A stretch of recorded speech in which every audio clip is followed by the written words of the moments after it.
Hi guys, it's Alex here, and firstly, welcome to the course. So this is going to be a 10-lesson course on auto locksmithing. So in this lesson, I'm just going to give you an introduction to locksmithing, tell you a little bit about what you're going to learn in this course, and really who this is for and what it can do for you. So firstly, let's talk about what this course covers. So if you're an established locksmith already and you're not offering auto locksmith services, this is going to be perfect for you because it's going to show you how to bolt this service on to your current business and obviously increase your revenue. Now, if you're a complete beginner with zero experience, perhaps you've stumbled across this industry somehow and you're interested in learning, perhaps you've lost your own key in the past and you've called out an auto locksmith, they've charged you an arm and a leg to get the key replaced, and you thought, wow, maybe this is a good trade to get into. However you've ended up here, you're in the right place because this course is going to show you exactly pretty much from start to finish. So what the industry, what you'll really need to learn to get into this industry, all of the regulations, the qualifications you might need, the insurance, all the way from that to picking your first lock, to programming keys, cutting car keys, how to set your vehicle up. We're covering absolutely everything in this course. So I'm really excited for you. So like I said, no matter where you are in your journey, this is you're at the right place right now. So what you'll be able to achieve by the end of this course is hopefully, like I'm going to literally give everything away here. So hopefully you'll be rocking and rolling with your own auto locksmith business. Now, whether you want to go and get employed by somebody else, that's entirely up to you. I highly recommend that you start this business for yourself, because the main benefit of starting a business like this is that you'll be able to be your own boss. You can choose your own hours and you're not capped by a salary. So if you do work for another company, obviously there's only so many hours you can work for them and they'll be taking a huge cut of what you're actually earning. So the reason I know that is because I've been working for various companies throughout my career. When I started out, obviously I was an apprentice locksmith.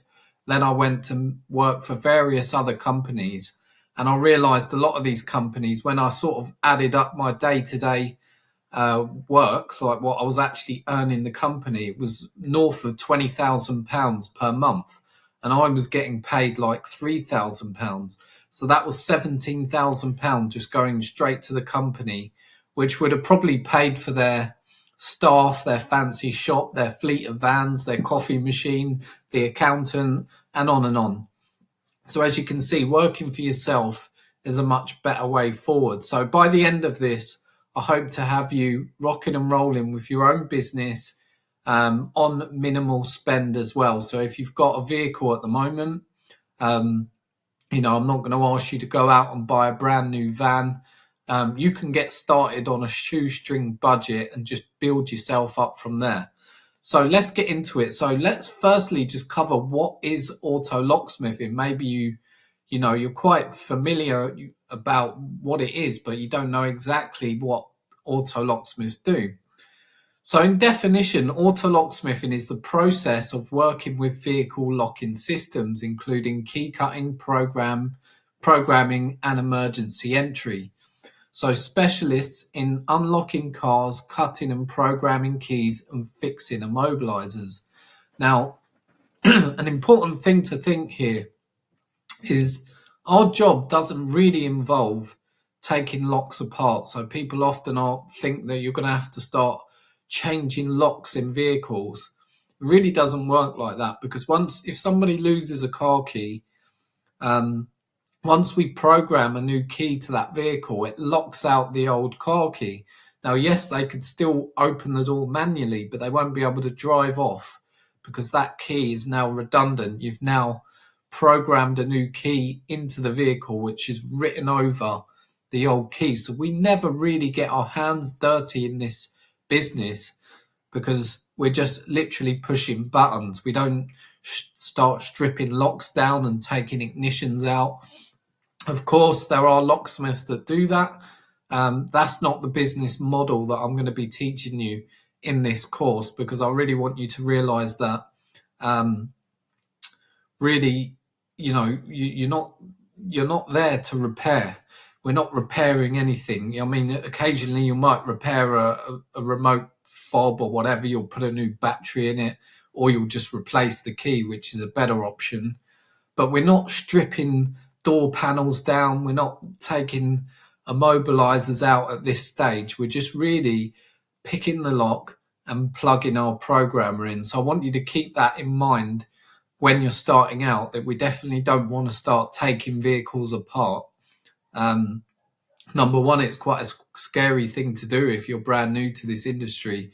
And number two, it's not necessary unless you're getting into the really advanced e-promming kind of work, which isn't, is not where you want to start out. So why this is important. So obviously people lose their keys all the time. There's millions of people lose their car keys. Keys break, often people put their keys in their back pocket and sit on them all day.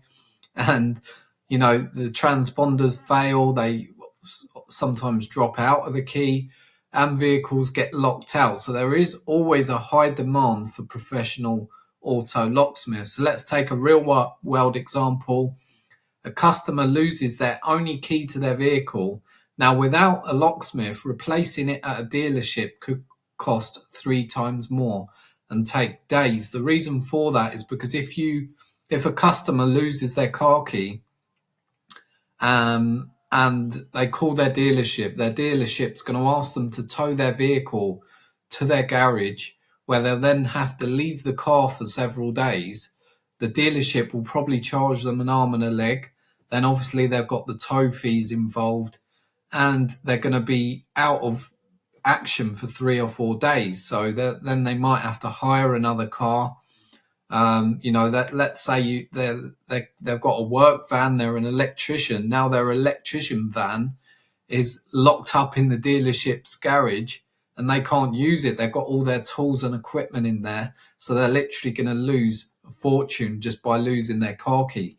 That's where locksmiths step in, and we offer roadside assistance from a fraction of the price, much cheaper, but still very lucrative, So let's say this dealership situation may cost them north of $1,000 if you're factoring in the tow fees and the dealership cost and time out of work.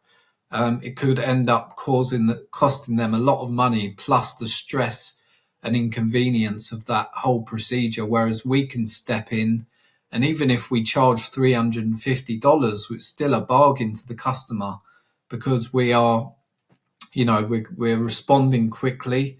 We're going to them. Their car might be locked in a car park in the shopping centre, and we're coming to them. We're getting them out of that tricky situation, and we're getting them back on the road, usually within the hour of arriving. So as you can see, it's a very attractive offer for the customer, and that's how you need to position yourself. So let's talk about career opportunities in locksmithing. So who hires auto locksmiths? So you've obviously got individual car owners. They'll be the bulk of your customers. You've got car dealerships who often have a fleet of vehicles. They've got, a forecourt full of hundreds of vehicles sometimes. And these people they're often taking in second-hand vehicles that might only have one key. Sometimes they might buy the car at an auction with no keys. So they'll call you and ask you to program a new key to the vehicle or give you duplicates. And often you can set up some sort of, not so much as a contract with these companies, but you can often be their go-to auto locksmith for whenever they need duplicates. And the way I like to do it is I tell them, look, once you've got, say, 5 vehicles that need new keys, I'll come and do them all at once. This way you're not doing trips back and forth to the dealership. You can just go there, do a bulk load of work, and you can earn a really good day's money just by sort of it's kind of putting all of that work together in one day. So you'll have insurance companies and roadside assistance services. So in the UK we have the AA, Might be similar in the US, I'm not sure. But these companies, let's say someone's got insurance with their bank or whatever for lost car key replacement. These insurance companies don't have, a team of locksmiths ready on call. They're just going to call the nearest person to the customer. So it's really common to get calls from these insurance companies, and you can be a little bit cheeky and put your price up for these companies because they've got deep pockets. And the thing about insurance companies is we pay hundreds of thousands to insurance companies and often never claim anything back. So it's nice to send them an invoice for whatever whatever you can get away with, really, not to be too cheeky. But it's your service. It's really up to you what you can charge. So also roadside assistance services. So you have companies like the AA that offer auto locksmith services, but you can't imagine how many times I've been called out by these companies. Happened to me not long ago. I was at home and I had a call from the AA, and he said, "Look, I've been stuck on this car trying to pick the lock open for the last hour and a half, and this poor lady was waiting on the roadside, freezing cold. He's trying to pick the lock open." And I've gone there, and it was a really easy job. Took me about 3 minutes. And they are often left with, egg on their face, so to speak, because they feel a bit embarrassed that they're calling themselves auto locksmiths, and they often can't do the job, so that you'll get some of the off spiel of their work as well. So fleet management companies, you could be actually working for full time for one of these kind of companies that offer this service. And you've got towing companies as well that might require a locksmith. But really, what I want you to focus on is the bulk of the work, which is individual car owners. Now, these dealerships, it's good to have a couple of these in your pocket, because they're going to give you what I like to call your bread and butter work. That kind of work that always ticks over. And then all your other individual vehicle owners are a bonus. So let's talk about job types. So you've got your mobile auto locksmith, which is I'd like you to focus on. So these are usually 24 hours, flexible hours. You can work whatever times you wish. And this is like your mobile auto locksmith, which I am, which I recommend, because you don't have many overheads. You don't have a shop to manage. You don't have a team of staff, like an accountant sitting there. You don't have a bod that's watching your bloody vehicle trackers go around the streets all day. I've seen it all before. And, when I worked for a locksmith company, they actually employed this guy to sit there on the laptop and watch the vans go round all day on the vehicle trackers. Then if a locksmith was to stop to take a piss or to grab a sandwich, you'd get a phone call saying, "Why have you stopped? Why are you in this street?"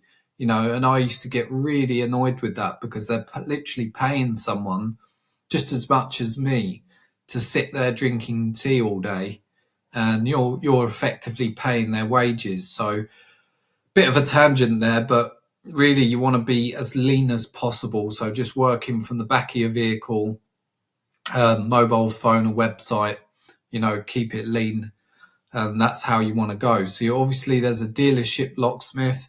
So what I mean by that is perhaps working for one of these car dealerships full time. So let's say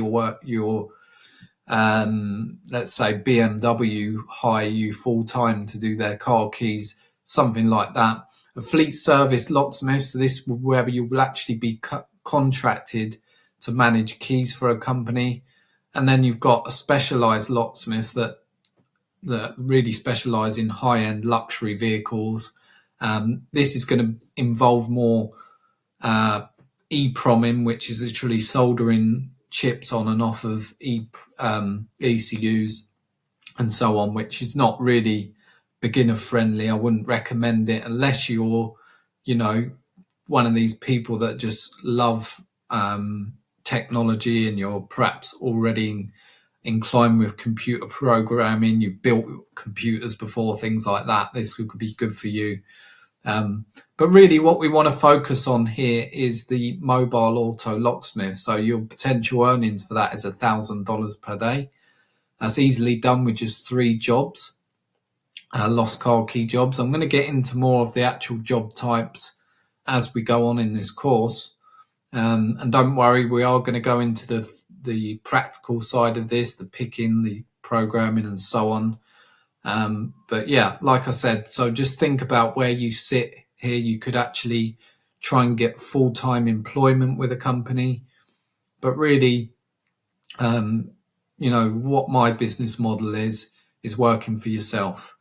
So moving on to technical skills and mindset required. So if you've got a good logical thinking brain and, you know, you understand how mechanical locks and transponders work, you've got the ability to use key cutting and programming tools, which are fairly simple. You know, if you can, I always say, if you could operate an iPhone, then operating one of these programming tools or key cutting machines, it doesn't require physical dexterity skill. So it's not like you need to, like, let's say, for example, with the key cutting of house keys, in the past, you would need actual dexterity to cut those keys. You would cut them by hand with a file.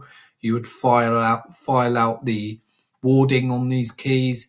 It's a real sort of art to it. But with this, it's really just pushing buttons. Now, where the skill does come in is lock picking and some of the non-destructive entries as well. So with the lock picking, there is some skill involved in this, and that's what makes this really good. Because let's say let's cut out the lock picking and say that there's no skills required. Then if it was just pushing buttons, it wouldn't be a very satisfying job, because it's like any Joe Schmo off the street. You could just tell them how to push this button and push that button, and they could do your job. So the better you get at picking, the lock picking and the non-destructive entries, the better a locksmith you are. Obviously, the knowledge base is going to come into this, but that only really comes after many years of doing this. You're going to start memorizing certain transponders. You're going to memorize, you know, little quirks that each car's got. Some remotes like to be programmed separately to the transponder, and on and on. But really, the skill of this business is in the lock picking. So my recommendation, if I was just starting out now, I'd buy a whole bunch of car locks from eBay and a table vise, and I would just sit there and pick and pick and pick and pick until you're picking blind, until you can just pick locks open. Sometimes you'll literally put the pick in, you become so good at it that the lock literally opens, because you just know exactly what to do straight away, and it could take you like 30 seconds maximum to pick a vehicle lock. That's what the stage you want to get to. And what I love about auto locksmithing is the lock picking is much different to residential lock picking, because with the residential, often we're raking or bumping, and what I mean by that is we're kind of relying on luck to open the lock. So we might use a pick gun which just vibrates the pins to create a shear line, whereas with this we're following a step-by-step procedure that, when followed, always opens the lock, unless the lock's damaged or there's loads of dirt in the lock. You know, there are circumstances, everything's not 100% of the time, but 80% of, well, I'd go as far as to say 95% of the time. So let's say 9 cars out of 10 that you pick will guaranteed open when you follow the step-by-step procedure of Lishi picking, which we will get into in a later module in this course. So let's talk about the soft skills. So problem solving is obviously very beneficial in this, because if you've just got one of those attitudes where, you know, some people have got an attitude where every solution is a problem, and other people see every problem as a solution. So you want to really just be thinking on your feet. Don't have a defeatist mindset. You know, a lot of people say, oh, I'm not going to attend this job because I've never done it before. You need to attend every job, even if you think you can't do it, even if you think it's above your skill set, because that's the only place you're going to learn. You know, I sell an online locksmith course, and I still say to you, you know, the only way you're going to get good at this is by getting out there and taking these jobs on. You know, you can watch as many videos on YouTube as you want, but you can't, let's say, put it this way, you can't learn to ride a bike by watching YouTube videos. You have to actually get on the bike and fall off. And that's exactly what this industry is like. You need to get out there. Don't worry about walking away from a job. You can always, you know, say to the customer, look, I'm sorry, it's just, I don't have a specific part, or you need to go back to your dealership, call another locksmith to help you out. Just attend the job and get that experience under your belt. So obviously time management, if you're working for yourself, you know, this right now you might be thinking that this sounds like an awesome career, but have you thought about it practically? Now what you'll find is many jobs are inconvenient. Now I'll tell you a quick story about a guy I trained in person. So this wasn't online. I trained him in person, 1-to-1, and he actually came out on the road with me for a couple of weeks, and he was ready to go. After the first week, he was picking locks. He was well away. I said to him, look, you're ready to take on a few jobs. So I actually passed him a few jobs. So the first one I passed him, I called him up and I said, I've got a job for you. He said, Alex, I'm in the supermarket at the moment. I'm just buying my shopping. I said, that's fine. You know, go to the checkout, pay, get in your van and go to the job. Oh no, well, the thing is, I was going to take this food back and go and cook it at home and have dinner. Can I let this one go? And I was like, okay, fair enough. That's, you know, you're not quite, you know, perhaps you just don't know how this industry works. So I called him again the next day. I won't use his name, but I'll say, hi, Mike, I've got a job here. Can you go? It's just literally down the road from you. Oh, Alex, I've taken the tools out of my van, and I've put them in the house. And I said, okay, so just simply pick your tools up and put them back in the van. Oh no, because then I'll have to rearrange the van and so on. And right in that moment, I knew that this industry wasn't for him, because most jobs are inconvenient. You'll often sit down to dinner. I mean, I've been in situations where I've sat down to dinner with my girlfriend in a restaurant and my phone's rang, and it's a job down the road that I know that could make me £300. And I've said, look, I'm really sorry, I'm going to take this job on. And I've left her in this restaurant alone while I've gone and done this job. Because, you know, the way I look at it, if I didn't do that job, you know, I would have lost that money. But if I did do it, that pays, the way I explain it is that pays for another 3 or 4 meals out in a restaurant. You know, I can't sit in restaurants if I don't do this, if I don't sacrifice certain situations, certain times. There have been many times where I've gone out with my friends to, say, down the seafront to the beach, and they're all drinking pints of beer in the sun, and I'm sat there like, oh, well, I'll have a half a beer, you know, and then you're always kind of on call.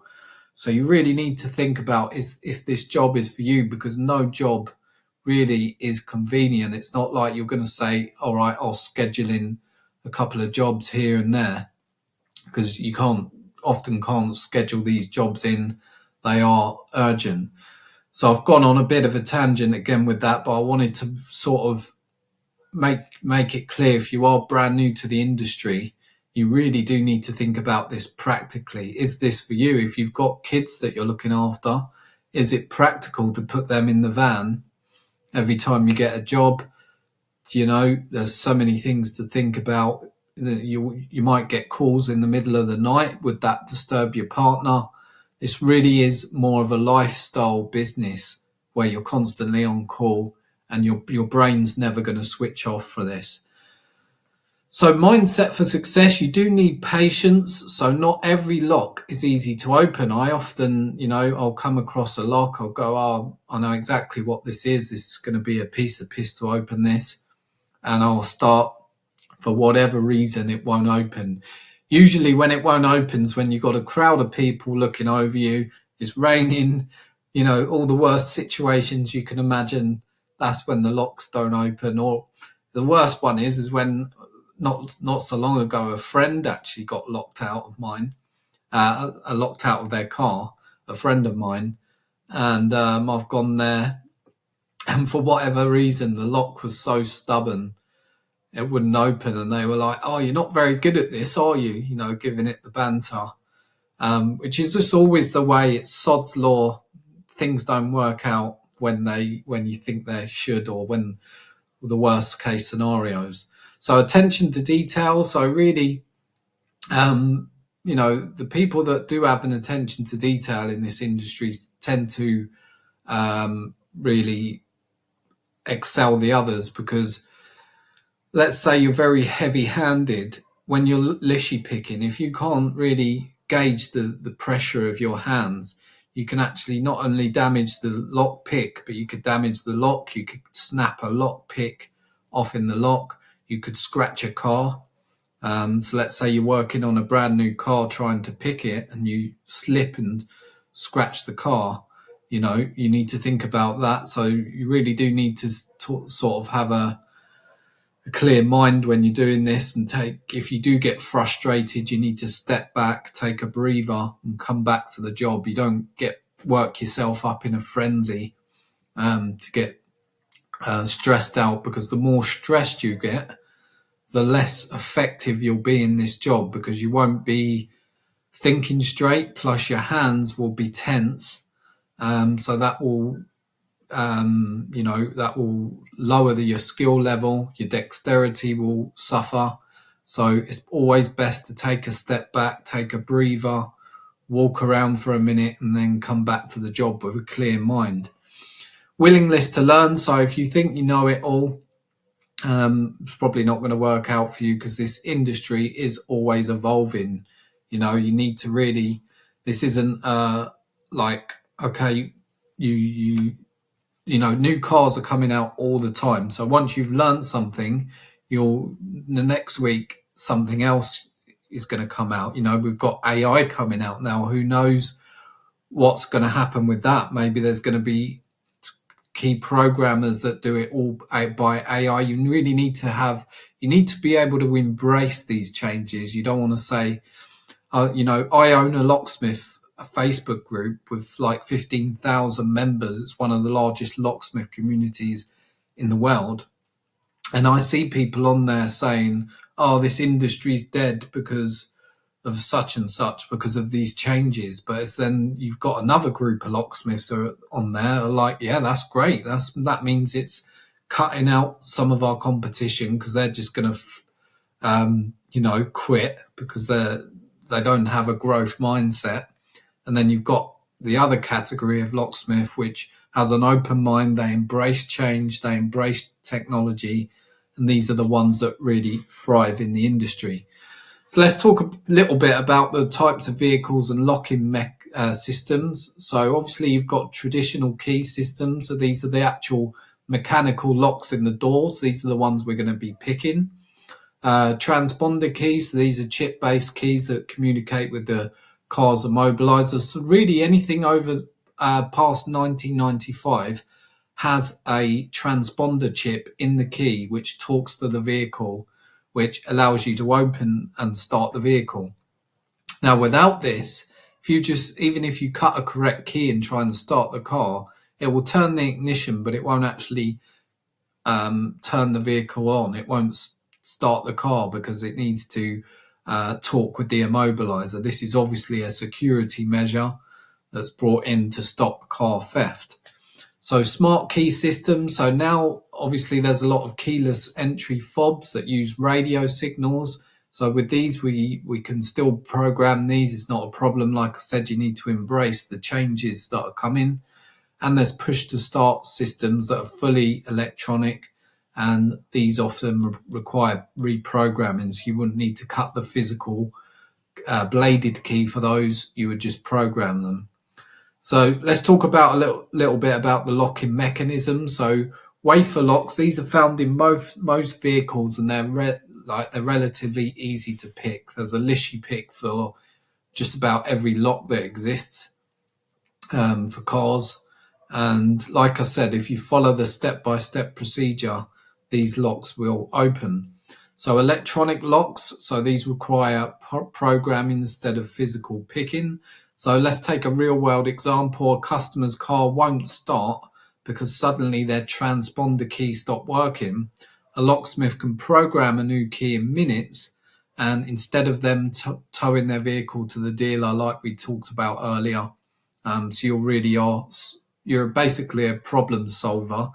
And the reason that most money changes hands in the world is because problems are being solved. So really, you need to be a problem solver and just try and make people's lives much easier. So let's talk about the legal considerations and certifications. So some regions require a locksmith license. In some areas, background checks are required. Ethical considerations are really, would you want, some random scruffy bloke down the street working on your vehicle and cutting your new keys? You need to think about how you position yourself with credibility, and make yourself look more trustworthy. So there's obviously certifications that can boost your credibility. So in the US, we've got the CAL, which is the Certified Automotive Locksmith. We've got the MLA in the UK. There's also the ALA, which is the Auto Locksmith Association.